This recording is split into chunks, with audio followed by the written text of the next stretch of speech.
Welcome to the lecture Introduction to Simulator EDSIM 51. EDSIM 51, we can use it to simulate 8051 program. Download this EDSIM software. So in Google, just type EDSIM. You'll be prompted to EDSIM 15, and here the first website you can go and check for this EDSIM downloadable software. So here it is written EDSIM 51. And click on download. It will start download. You can store that folder anywhere where you want. I have already downloaded. So I'll open that folder. So here EDSIM DI folder is stored.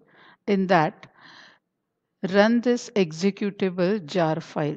So click on this EDSIM. The software window will open. Now check in this window. You can change the clock frequency of your system. By default, it is 12 megahertz. Then here you can see the status of different registers. So R0 to R7 register default values means when you reset the microcontroller or when microcontroller is switch on, this all register will be initialized with value 000H that you can see here. Then the different other registers also you can see, that is register B, then accumulator register A, PSW, instruction pointer register, interrupt enable register, PCON register, DPH, DPL, stack pointer register. Here you can see the different bits of PSW register, program status bits of PSW register. The contents of program counters can be observed here, and these are the TL1, TH1 register of timer 1. Then TMOD, TCON register contents you can observe here. TH0, TL0, timer 0 register contents are here. Then buffer register, write buffer register and read buffer register we can observe. The status of receiver pin and transmitter pin can be observed here. And this is the SCON register, serial communication control register. These are the ports P0, P1, P2, P3. So these bits of ports can be observed here. The data memory map is shown here. So data memory will start from address 00, that is internal RAM memory. So address 00 to 0F, the contents you can observe here. Then 10 to 1F, 20 to 2F, similarly 70 to 7F. So whole internal RAM memory data can be observed here. Then here the peripherals are shown. The 7-segment displays are shown here, ADC, then motor you can use here. So different displays are shown here. So today we'll write a simple program and we'll check how you can observe the contents of all register in this program. So I'll type here simple program for addition of two numbers. Suppose in accumulator I'm storing some data, suppose 12H. In register R0 I'm storing data 20H, and then we add this contents of accumulator with R0 and result will be stored in accumulator. To end this program, I'll write instruction sjump to exit, and the exit label can be given to same instruction. So continuously microcontroller will execute this last instruction. So I'll run a program and you can observe the contents of register.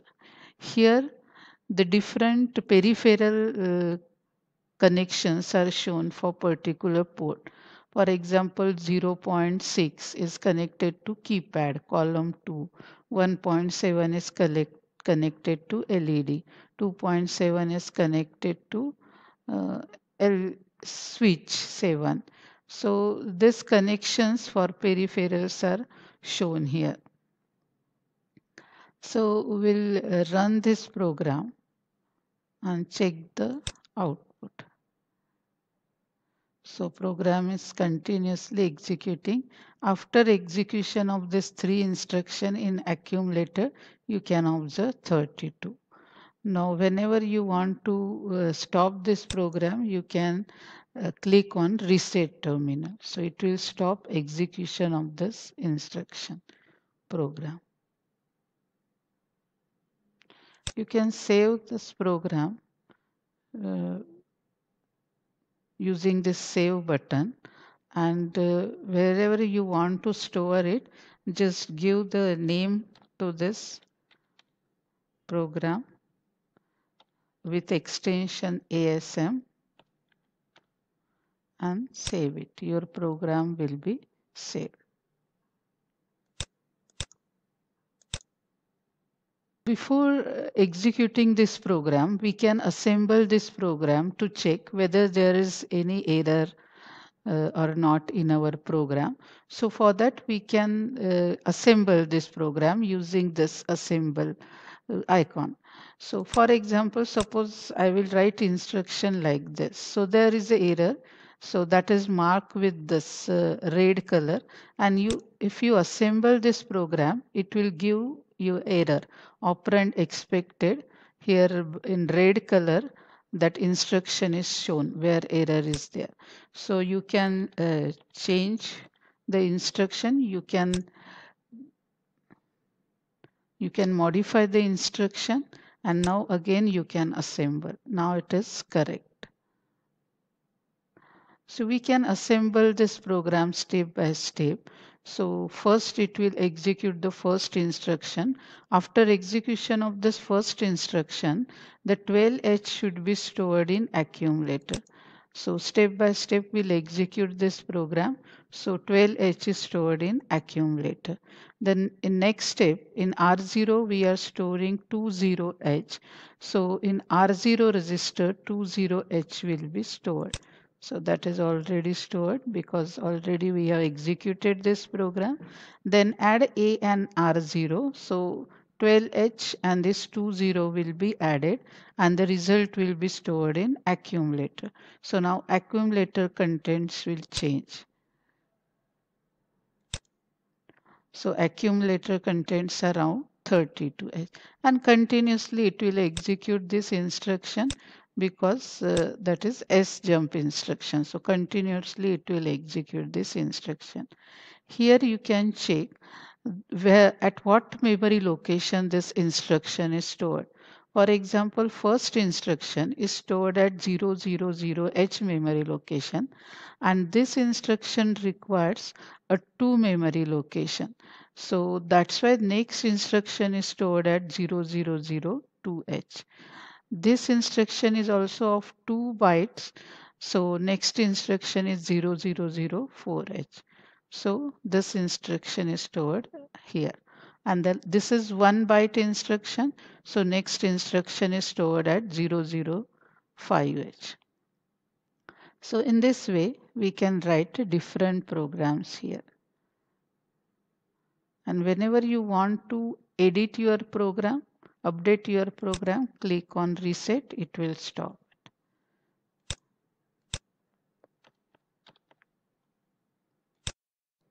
Now let us check different peripherals available in this EDSIM software. Here if you click, you'll find the connections to different peripheral devices. For example, pin P1.0 is connected to LED 0. If you want, you can change the port terminal. If you want to connect it to P0.0, then you can change this. I'll keep it as P1.0. If you want to change this dot 0 also, suppose P1.1, that also you can change here. So these are for LEDs. For all other peripheral devices, again you can change the interfacing connection. And as per this interfacing connection, you can check interfacing diagram. So click on this LD, you'll get an interfacing diagram.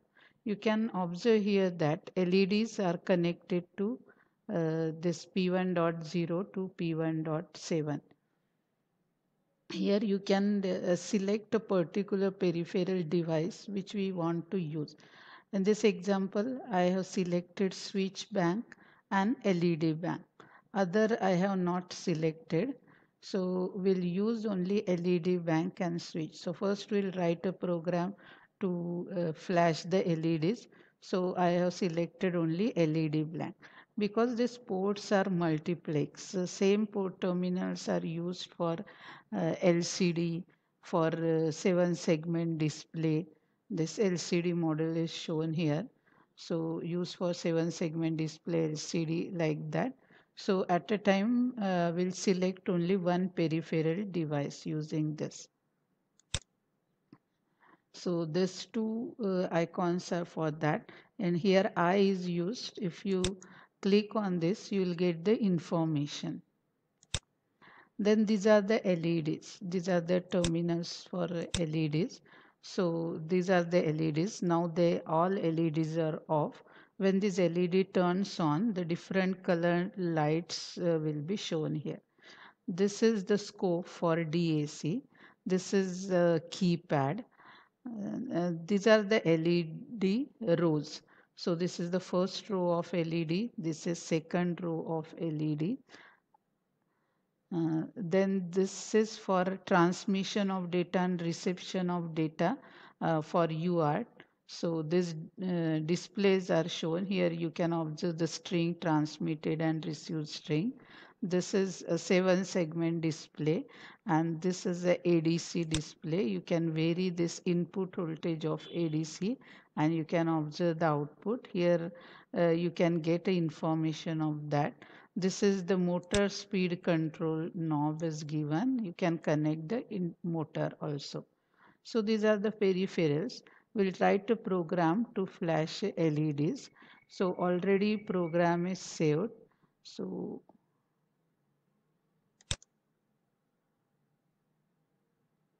I will open that program led.asm.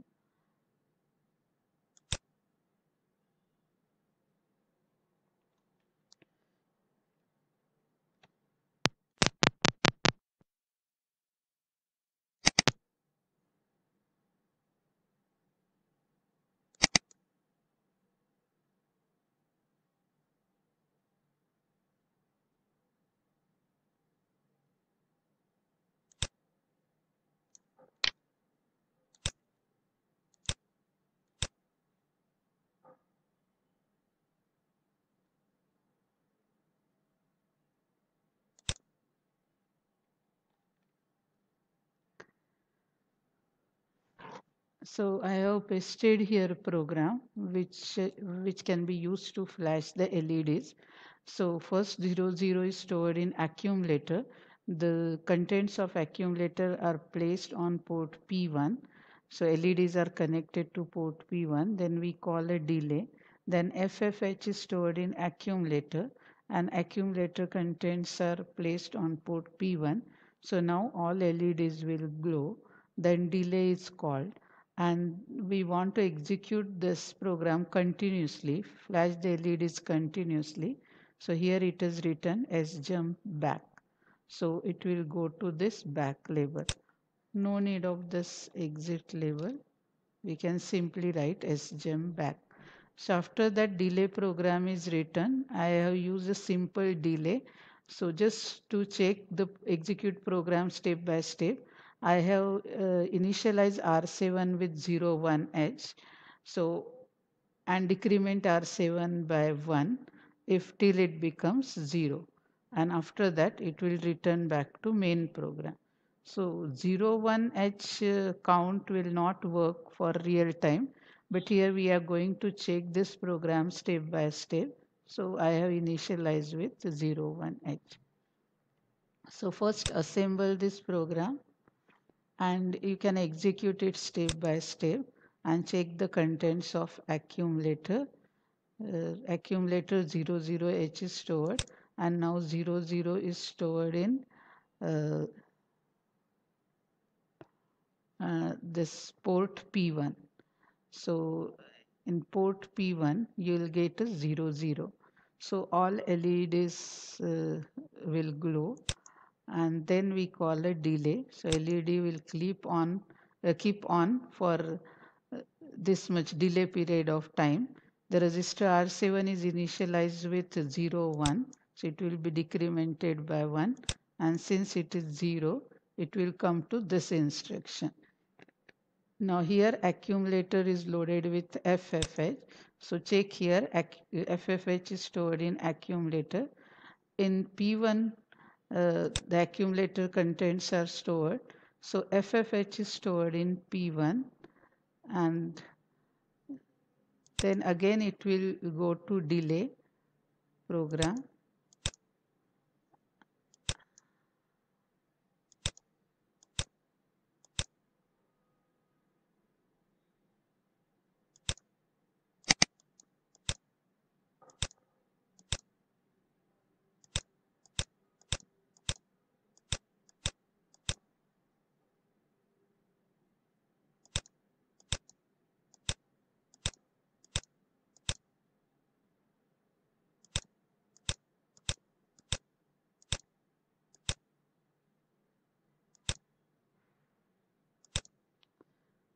Now I will execute this program continuously. Just observe flashing of this LEDs.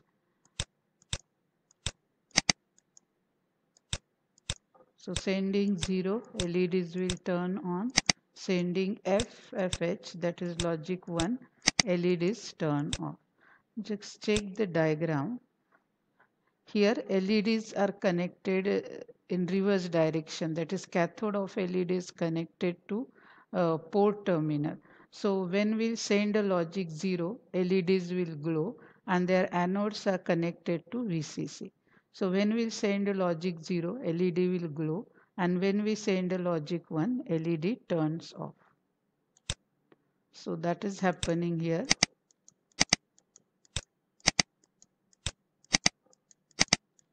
You can directly run this program and observe the flashing of LEDs.